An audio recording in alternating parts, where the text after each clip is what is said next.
In the previous video, we took a look at the real quick look at the flow layout, and then we actually demoed the box layout. Now let's take a look at the border layout manager. The border layout manager provides 5 regions or compartments in which to insert components. The sizes of the 5 regions are determined at runtime, and they are based on the contents of each region. If an outer region, like north, south, east, or west, is empty, it collapses so that it does not take up any space. So what would happen here if the north region is empty?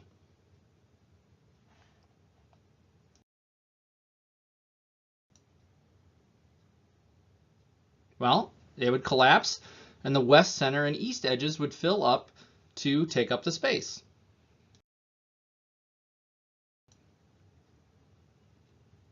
What happens if the east and south regions were both empty?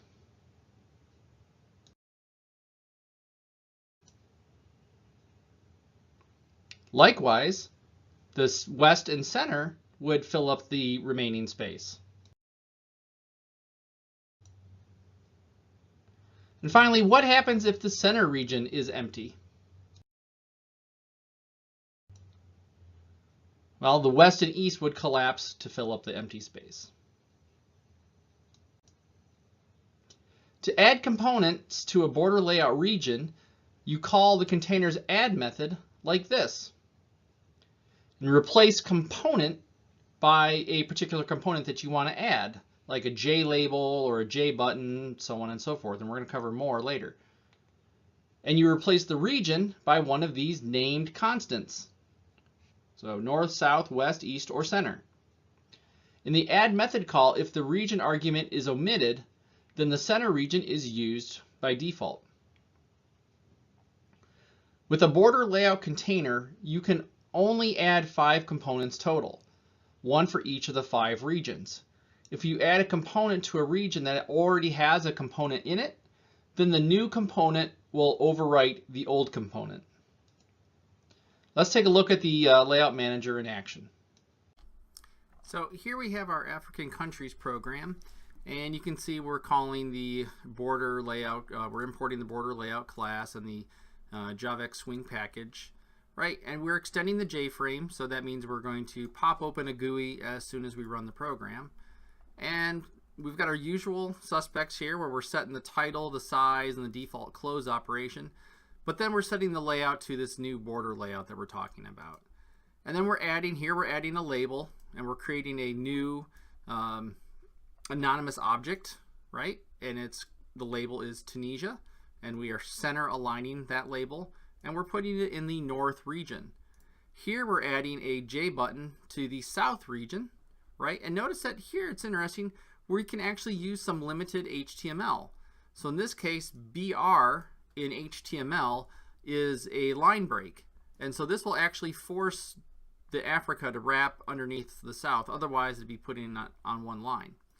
Then we're adding another button to the west layout, and then we're adding the Central African Republic to the center, right? And then Somalia to the east. And then we set the visibility to true, right?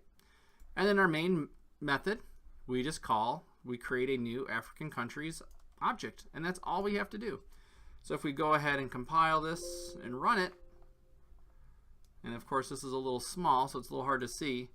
Notice that here we have our label, which, see how there's no action when I hover over it, but these buttons, notice how they actually change to give you that automatic, like, hey, you're hovering over me type effect.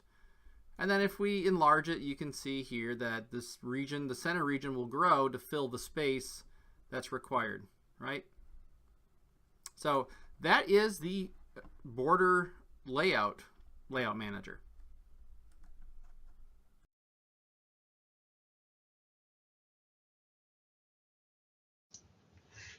The grid layout manager lays out a container's components in a rectangular grid.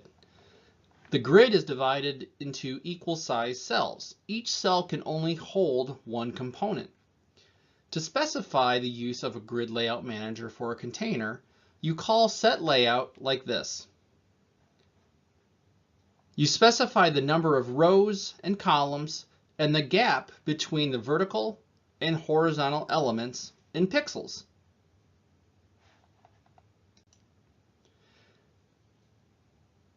To add a component to one of the container cells, call the add method like this. The Grid Layout Manager positions the components within the container using a left to right, top to bottom order. The first added component goes to the top left corner cell, and the next added component goes into the cell to the right of the first component, and so on and so forth. And obviously I didn't fill this out. If I would have added 15 components total, then they would have filled in all the spaces here and here and here, so on and so forth.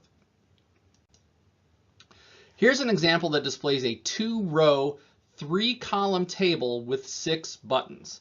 So here we're setting the layout to a new grid layout, right? And we're specifying that we have a 2x3, and then we have a 5-pixel vertical and a 5-pixel horizontal, right? And then we add the buttons. 1, 2, 3, 4, 5, 6.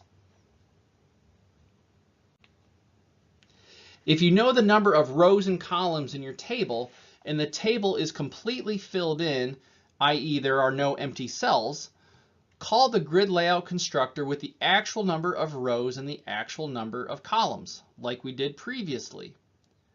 However, sometimes you might want a row-oriented display. And if that's the case, you can call the grid layout constructor with the actual number of rows for the rows argument and 0 for the columns argument. A 0 for the columns argument indicates that you are leaving it up to the grid layout manager to determine the number of columns.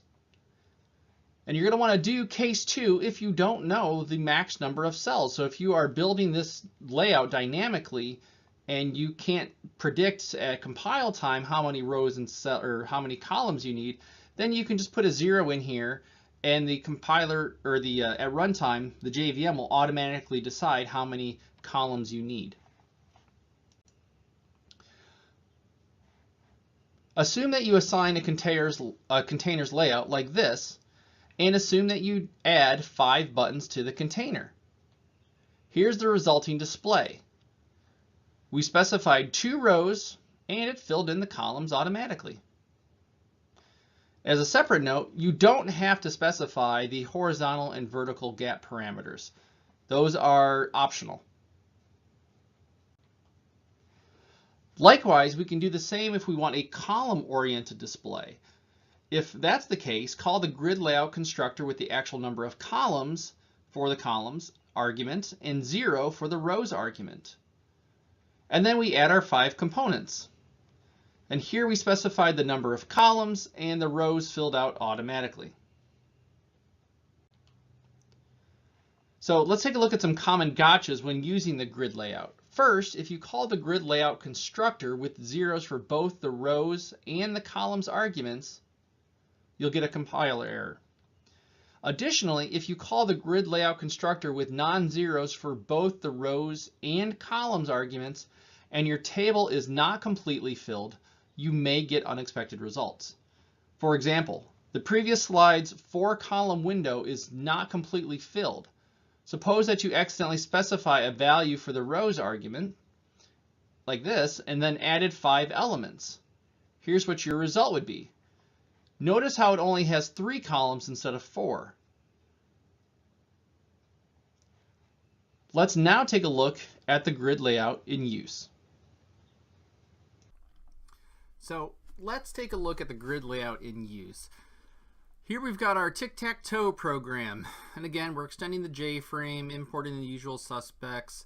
The only difference here is we've got this private attribute called xturn, which sets to true, and that's just going to keep track of whose turn it is, whether it's X or O's, because remember, we're playing tic-tac-toe. Let me get rid of African countries here. So with our default constructor here, we're going to set the title, we set the size, default close operation, and then we create the contents, right? So we've seen all this before, nothing new there. Create contents, we have a button, reference variable, and we set our layout to a 3x3 grid layout. Well, that should sound familiar because we're playing tic-tac-toe. Then for each of our I's and each of our J's, we are going to iterate through and create a new button. So this is just going to step through, You know, for your first row, create your buttons. For your second row, create all your buttons. And for the third row, create all your buttons, right? And we attach an action listener to each button, right? And then we add the button to the layout. So remember, the grid is going to fill them from top to bottom, from left to right. So, and then, so here's the, you know, what actually causes our program to do what it's going to do is we have our listener object, which implements action listener. And then our action performed method, remember we have to override that, is going to, for each button, we're getting the source of the button.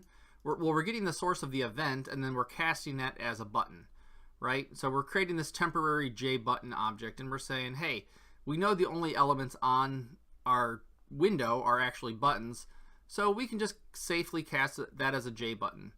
And then we can get the text from the button, and if it's empty, meaning it hasn't been set yet, then we are going to set the button to either an X or O. If X's turn is true, then we will fill it with an X. If X turn is false, we will fill it with an O. Okay, that's what this ternary operator is, or conditional operator. If this part is true, do this. If this part is false, do this, right? And then we set X turn to whatever the opposite of what it currently is, right? And then we simply instantiate our object with keyword new when we execute the main part of the program. And that's it. So pretty straightforward, pretty basic. So if we go ahead and run it, and let me see here if I can get it. It's a little window. All right, there's our tic-tac-toe window. So you can see here they're all blank. We have set no labels for our buttons. And X turn is first, so we click X and it fills it with an X. Or we click here and it automatically changes to O because of our, you know, X turn equals not X turn function. It's going to toggle between the two. So I can put an O here, or put an X there, put an O down here, put an X here, put an O here, put a X here, O here, X here, right? X wins. Now nothing else happens. It's just, you know, and there's no reset button, which is kind of sad. But we could add that in if we wanted to. Right. So that's that. That's the grid layout in action.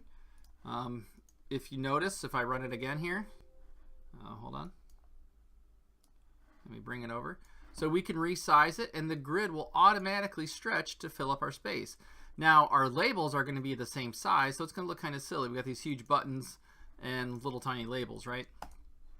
So, but that's the grid layout in use. Pretty self-explanatory. That's it. So we've looked at a couple different layout managers. Now let's look to see how we can make some more complicated GUIs by embedding layout managers inside of other layout managers. So if we take a look at this example, what grid layout manager scheme would be used for this math calculator window?